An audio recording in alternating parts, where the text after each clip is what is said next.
Mesdames, Messieurs, bonsoir à toutes et à tous. Bienvenue à cette édition bilingue du journal de 20h sur Equinox Télévision. Lumefo, good evening. Good evening to you, Sylvester Polizanga, to our televiewers. Good evening to you, ladies and gentlemen. We thank you so much for joining us in this edition of the bilingual newscast on Equinox Television. Tonight, exactly 35 years ago, the former and first president of Cameroon, Amadou Ahidjo, resigned and appointed the current head of state, President Paul Biya, as president of the Republic of Cameroon. In this newscast, Cameroonians will be telling us how the hope for change still lingers on 35 years after. We shall be getting their reaction. Also, a 74-year-old man dies in a fire disaster that occurred at the village neighborhood Douala Free subdivision. The incident occurred last night. Dozens of persons are preparing to spend their second night in the open air. We shall also be talking sports. Football New Stars of Douala, that is the first team to qualify for the finals of the Cup of Cameroon.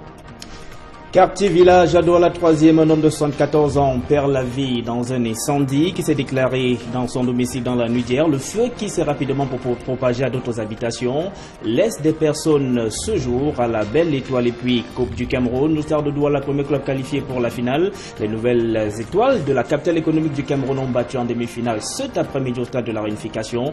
Victoire United par 2 buts à 0.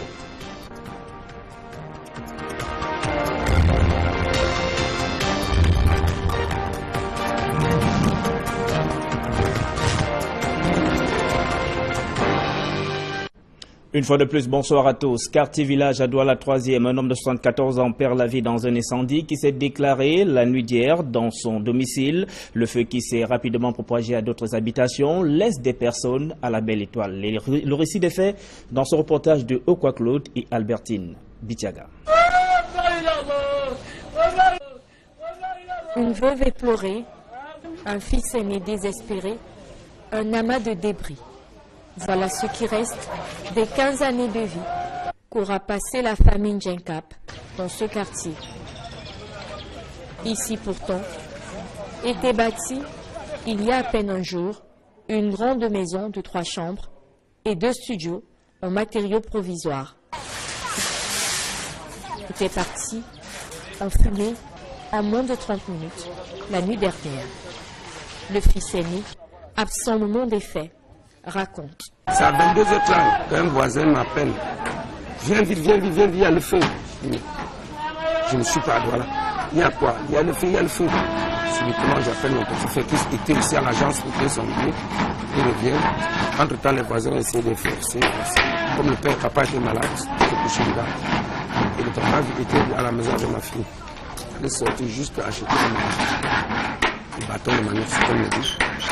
Moins de 5 minutes, tout était passé. Un feu violent qui n'a pas épargné le père de famille. La violence des flammes a été telle qu'un centre de formation proche de la concession familiale a lui aussi été attaqué. Qu'est-ce qu'on faisait? On tentait de diviser la maison. Mais à un moment, le feu était trop violent. On s'est retiré. On était incapable de supporter la chaleur. L'arrivée des sapeurs-pompiers va permettre de circonscrire le feu, mais les dégâts restent énormes. Outre le décès du père de famille, il y a tous les autres habitants devenus aujourd'hui sans abri.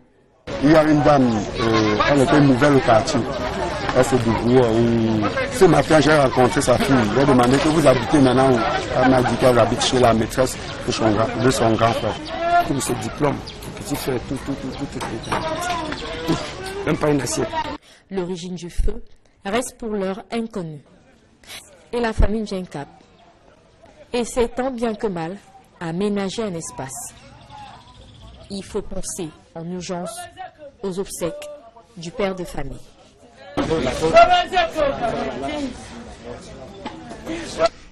Et voilà 35 ans que le tout premier président de la République du Cameroun a annoncé sa démission le 4 novembre 1982. Après plusieurs années passées au pouvoir et contre toute attente, Amadou Ahidjo, à la radio nationale, s'exprimait pour annoncer qu'il démissionne de ses fonctions de président de la République. 3 décennies après, des interrogations demeurent sur les mobiles réels de sa démission. Jean Guizogo.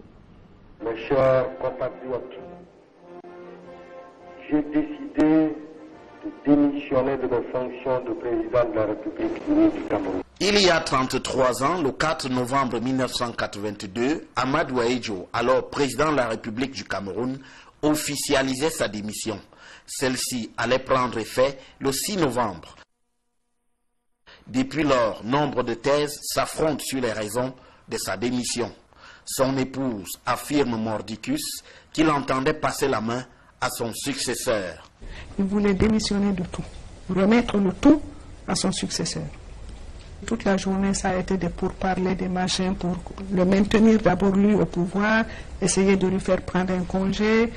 Un départ que nombre d'anciens collaborateurs du premier président de la République du Cameroun ont souvent justifié par le fait que son état de santé avait décliné. Cependant, cette thèse d'une démission volontaire d'Amadou Ahidjo est battue en brèche par certains depuis la tentative de coup d'État du 6 avril 1984 attribuée aux partisans du premier président de la République du Cameroun, laquelle avait fait chou blanc. Dans ces milieux, on soutient qu'Amadou Ahidjo était parti pour mieux rester en contrôlant notamment le parti unique à l'époque, l'Union nationale camerounaise, UNC. Le journaliste Henri Bandolo, témoin privilégié de cette époque, a popularisé cette thèse dans son livre « La flamme et la fumée ». D'autres ajoutent que c'est en réalité la France qui avait décidé de mettre un terme au bail d'Amadou Ahidjo à la tête du Cameroun. L'écrivain Enome Yomese vient de résumer cette issue par un livre au titre sentencieux, Le limogeage d'Amadou Ahidjo. Peut-être faudra-t-il un jour la version des faits de Paul Biya, bénéficiaire de cette démission, pour qu'on en sache davantage sur les raisons du départ d'Amadou Ahidjo du pouvoir. Et le deuxième pont sur le Vouré est désormais entièrement ouvert à la circulation après la mise en service du côté qui va de Deido à Bonabéry, mais le calvaire des usagers, lui, se poursuit. Les embouteillages sont toujours présents. Il a traversé un parcours du combattant à certaines heures. Et ce parcours du combattant, nos reporters Innocent Abegaouna et Gladys Didier l'ont vécu. Voici leur reportage. L'ouverture totale du deuxième pont sur le Vouri est loin de résoudre le problème des embouteillages sur le tronçon rond-point Deido-Bonabéry. Les usagers font face à d'interminables bouchons. Pourtant, cet ouvrage était présenté comme la solution à l'éternel problème d'embouteillage sur cet axe. Normalement, le deuxième pont, ça ne sert à rien. Il y a toujours les embouteillages. J'ai fait peut-être 1h30. Quand même beau, mais ça ne résout pas le problème, vraiment. Bref, ça n'a rien changé pour moi. Franchement, ça n'a rien changé. Les véhicules passent des heures sur place. Seules les motos réussissent tant bien que mal à se frayer un chemin au milieu des longues files d'attente. La fin du calvaire des usagers n'est pas pour demain, puisque les travaux ne sont pas encore achevés au niveau du rond-point Deido, où est prévue la construction d'un échangeur. On libère le long rond-point là. Oui, ça va passer, ça va bien passer. Bon, il faut normalement qu'on travaille, on travaille nuit et jour ici pour essayer d'ouvrir ce côté, c'est pourquoi le côté se passe un peu bien. Il faut éventuellement échanger de ce côté, et seulement pour l'autre côté. Donc ça fait résoudre le problème. Les travaux de construction du deuxième pont sur le Vouri ont débuté en novembre 2013. Et malgré le fait que ça circule désormais dans les deux sens, la pénétrante ouest de la ville de Douala est toujours autant embouteillée.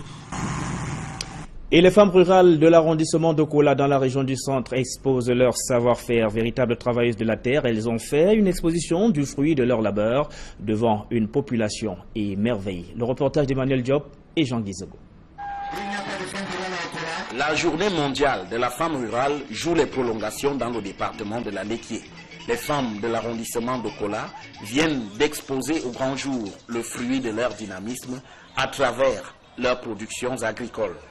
Cela, même si des insuffisances sont encore à relever pour la garantie de leurs droits. Les droits de la femme rurale, malgré quelques avancées notées, sont encore à promouvoir, car cette espèce humaine fait encore face aux non-accès aux terres, à la sous-scolarisation, l'aspect opposé des chefferies traditionnelles et j'en passe.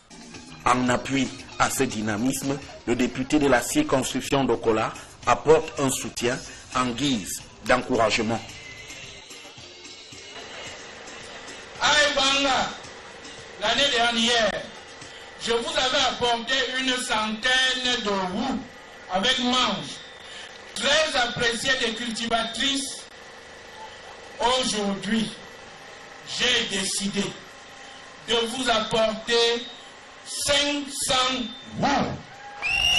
Je crois que chaque femme ici présente rentrera avec au moins une roue. J'ai ajouté à ces 500 roues 100 machettes. Celles qui n'auront pas de roue auront au moins une machette. Au-delà, il est désormais question de mieux structurer la femme rurale dans l'arrondissement d'Okola. Les Chinois nous ont appris qu'il est bon de donner du poisson à ses amis. Surtout qu'il est beaucoup mieux de leur apprendre à pêcher.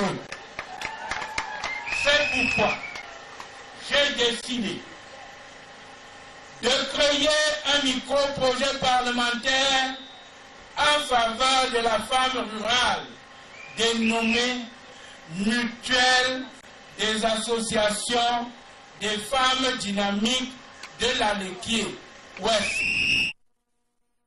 Les femmes rurales des arrondissements d'Okola, Lobo et Vodula, avec autant de soutien, devaient produire mieux à l'avenir. Et en sport, football, demi-finale de la Coupe du Cameroun. New Star de Douala a pris le dessus sur Victoria United cet après-midi au stade de la Réunification. Les nouvelles stars de la capitale économique du Cameroun se sont imposées sur le score de 2-0. New Star est donc le premier club qualifié pour la finale de cette Coupe du Cameroun. Le second club qualifié pour la finale sera connu demain dans l'autre demi-finale qui va opposer UMS de Loum et Yon Sport Academy de Bamenda. Well, Mimifo, we have the second part of the news. Thank you so much, Sivasipoli Zangao. To our televiewers, we thank you as well for joining us in this second segment of the news in the English language. We begin right away with a rather sad story here in the country's economic capital, Douala. The Njekab family at Petit Shaolin village, that is in the Douala Free Subdivision, that is still in shock after the family had died. That was last night in a fire disaster. The fire whose origin up to now remains unknown reduced 3 rooms and 2 apartments to ashes. The 74-year-old Njekab Zhang, whose health condition had been unstable for several months now, was asleep when the incident started, and he died before he was rescued by his son as well as the wife. Firefighters actually intervened, but it was too late to put out the flames. That took just 30 minutes to bring down the entire compound to ashes. As we can see the damages that occurred, or the damages that were incurred as a result of the fire disaster of yesterday. Now the family members are wondering on where they are going to be spending the night. Hence, they are going to be spending their second night today in the open air, and they are equally preparing for the funeral of the late Mr. Njekab Zhang, who died in the said fire disaster. Up to now, Salah indicated the exact cause of the inferno remains a mystery. 3.5 decades down memory lane, the former president of the Republic of Cameroon, Amadou Ahidjo, resigned and handed over power to President Paul Biya. Legacies of the former government are still very fresh on the minds of many Cameroonians. While some call him a perfect example of a nationalist in the country, others are still hoping to see the expected change in the Biya regime. Details with Innocent Aze.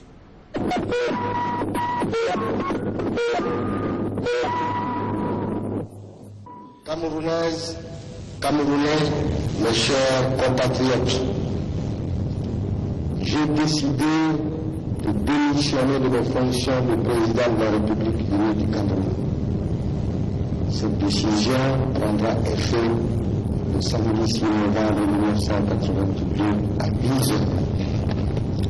On November 4, 1982, President Amadou Ahidjo announced on state media he is resigning as president of Cameroon. This shocked many Cameroonians at the time, who saw Ahidjo as a true leader who had a strong vision for the country. Il était nationaliste il aimait son pays comme les autres. He was a nationalist. He loved his country and he made efforts to be in the middle of the people.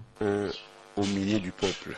Monsieur le Président Ahidjo était un grand garçon. Le père de la nation, c'était lui, le père de la nation. In spite of his dictatorial rule, he was cherished. Ahidjo avait le sens de l'autorité et il l'utilisait très bien. Ahidjo was authoritative and made use of it. The manner in which he ruled during his last 15 years of reign guaranteed stability and security. Le règne donnait l'impression d'une certaine stabilité et d'une certaine sécurité. Ahidjo quitting power brought fear on the minds of many Cameroonians who became astonished of what the future will hold. C'est à la fois une grande surprise pour tout le monde, mais aussi la peur. It was a surprising moment to all, marked by fear of a future conflict that might explode Cameroon. On a comme l'impression qu'un conflit va naître et que le Cameroun va exploser ou imploser. Ahidjo, known then as being conservative and less charismatic with his policies, allowed Cameroon attain comparative prosperity, but it is believed he was tricked by a French doctor of health issues.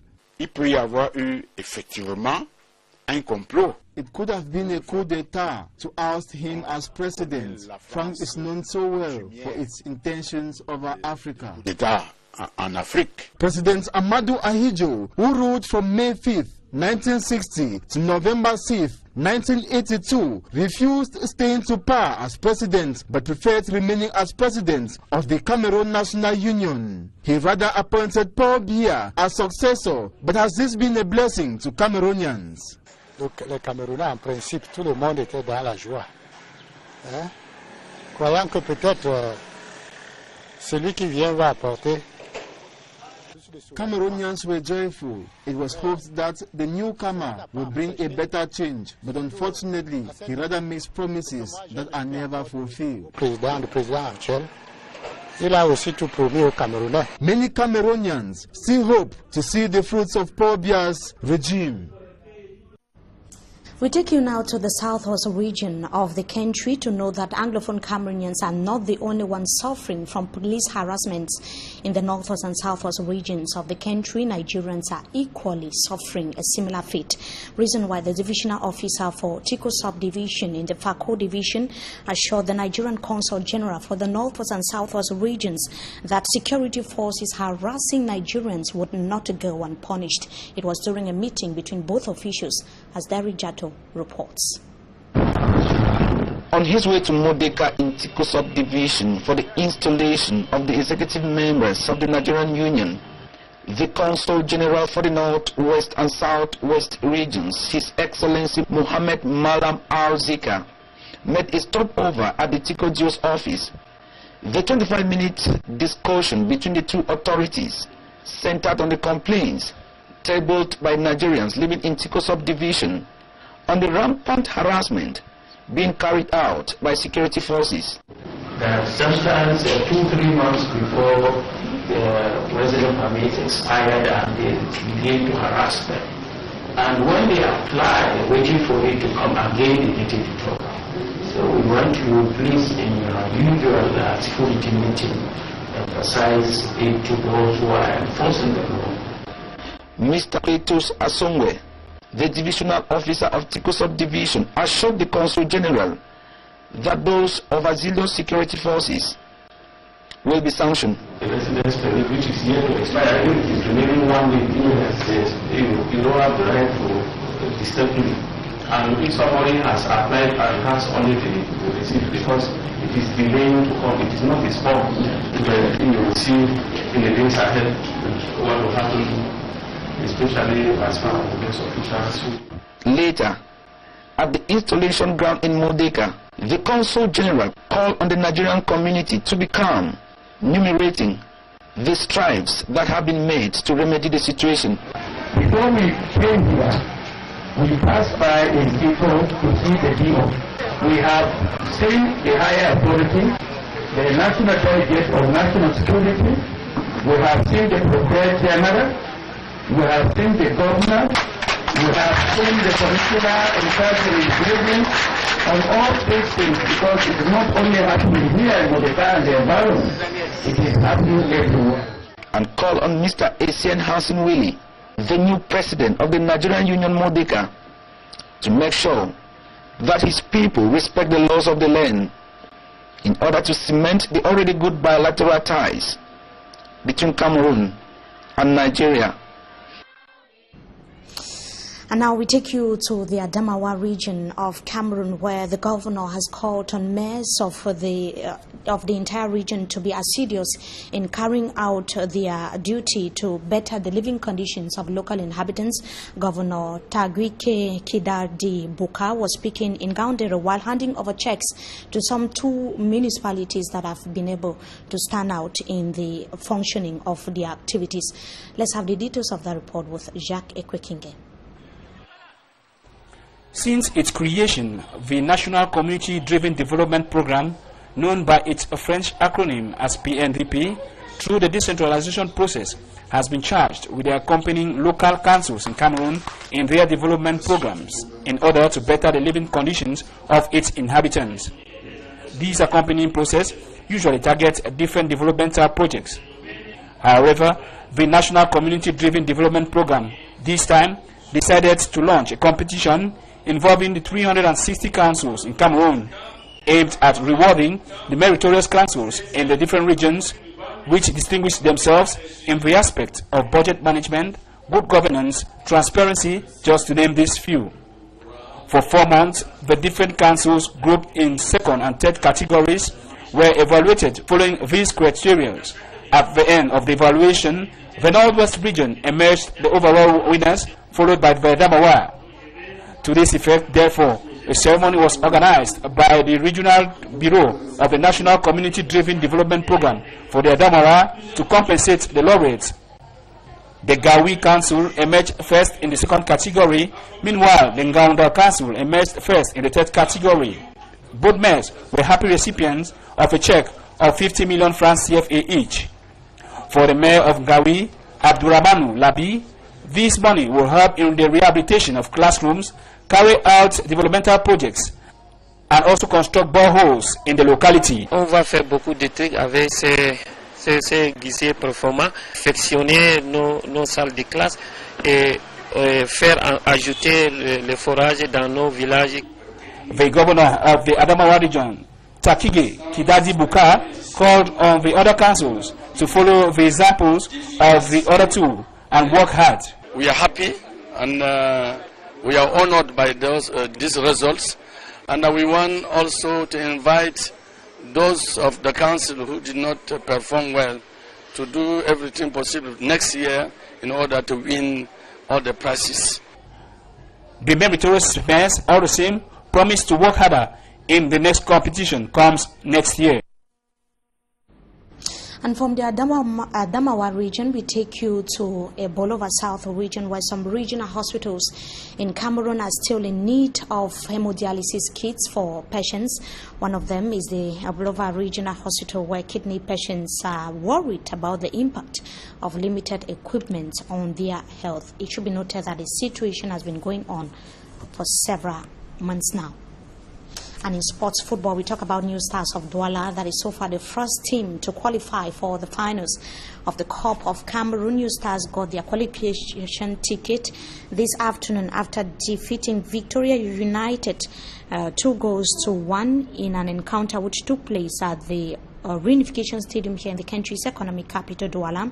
On Sunday, that's going to be tomorrow. The second and last semi-final game would be against Young Sports Academy and UMS of Lum, and the winner of tomorrow's encounter will determine which of the teams would join New Stars of Douala in the finals. They're bringing us to the end of this edition of the Bilingual Newscast on Equinox Television. Viewers, we thank you so much for joining us. Wishing you a blessed stay in the company of our programs. Until we meet again, goodbye. Sylvestre Polizanga, bonsoir. Bonne soirée à vous, mesdames, messieurs. C'est ici que nous mettons un terme à cette édition de journal bilingue sur Equinox Télévision. Restez en compagnie de nos programmes qui se poursuivent.